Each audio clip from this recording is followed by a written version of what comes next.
All right, something interesting came in the mail. Super excited about it. I've been excited about it for quite a long time. This is, if you can't tell by the context clues here, this is a cooking system, Backcountry stove. This one is the Rough Ridge stove. And I've been excited about this. The way these guys launched this is awesome. Handwritten note from Chris Neville. I've worked with him a little bit back when he was at Go Hunt. Good guy, him and his brother, both good guys. So I'm excited to support hunters making a product. So I did pre-order this, and so it may come with a couple things that normal orders don't get. I'm not sure, I don't read the fine print. Cool little towel.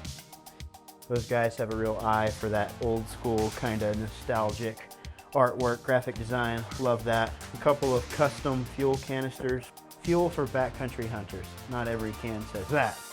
The High Country Titanium Pot. I couldn't remember what this was actually called. Rough Ridge Stove Company, and the product itself is High Country Titanium Pot. You know, I gotta say, I feel like a big part of the battle that a lot of new brands miss out on is packaging, and everything in this is packaged like an Apple product. High Country Spork, that's pretty cool. We'll get into that later. And then this is the actual burner for the stove. And I think the claim to fame on this burner, one, everything fits in this pot very easily with the spork, the stove, and a fuel canister. That's pretty nifty. Obviously the lid that is form fit so that it doesn't fall off, but I believe that this stove, the claim to fame is that it will always light. You can see this is pretty stoutly built in comparison to some of these sort of smaller ones, like this is the Soto Windmaster. If this lighter never goes out, that's a huge win. I'm trying to make this a short video. This is just an announcement that I am going to be making a review video and putting this stove up against some of the other stoves that I've run over the past few years. Okay, so supposedly everything's supposed to fit in here. This is my first time. I'm assuming upside down is usually the case. And you put that in there, and then the spork will go in the side. That's a pretty clean fit. And then another claim to fame, just real quick, I'll walk through some of the things that stood out that made me buy this. We already touched on the stove, the igniter always working. One thing that I really like that I don't think is really in the hiking world, like the REI crowd, they don't really have a need for this.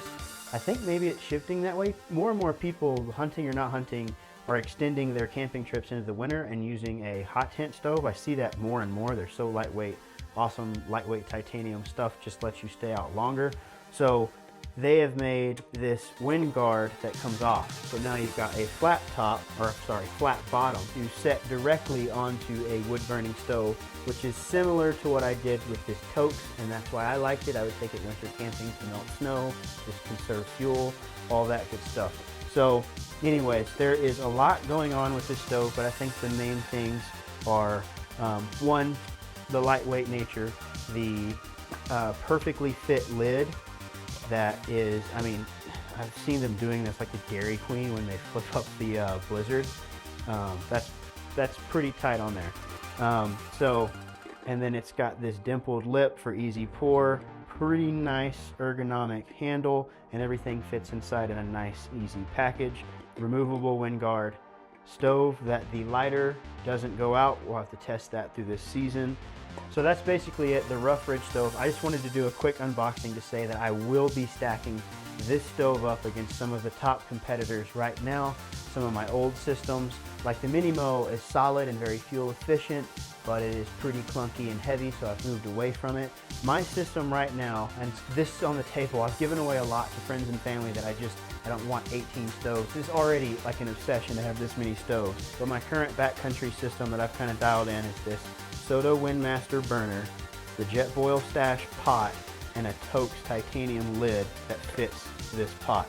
And that is super light and been very efficient. The only thing about this Windmaster is there is no click. This thing just doesn't even click anymore. So I have to carry a lighter. Okay, so that was just a quick unboxing and overview and a few features that I like that made me order this stove. All that to basically say I'm going to be doing a really in-depth video about the best backcountry stove. I'm going to be doing things like wind test, how much fuel it takes to burn how many ounces of water, all the stuff that you really need to know about efficiency, and then obviously weight, all the things you need to know in one video. And I'm going to be testing quite a few of the big dogs of the stove space, and now I'm throwing this rough ridge in there. And if you have any stove you can think of that you'd like to see put up against the rough ridge, please let me know in the comments. One that I am already throwing in there that intrigued me, another one that I saw at the hunting expo, was the, I believe it's called Summit, and it's spelt weird, Summit stove from the guys over at Hushin. And it intrigued me because I loved this Minimo when I ran it, but it's just too big, bulky, and heavy for like true backcountry use when ounces count. And so I've turned this into sort of my truck camping rig, and it stays in my deck drawer system in my truck, and that's what I use at the trailhead, so I don't have to unpack out of my bag.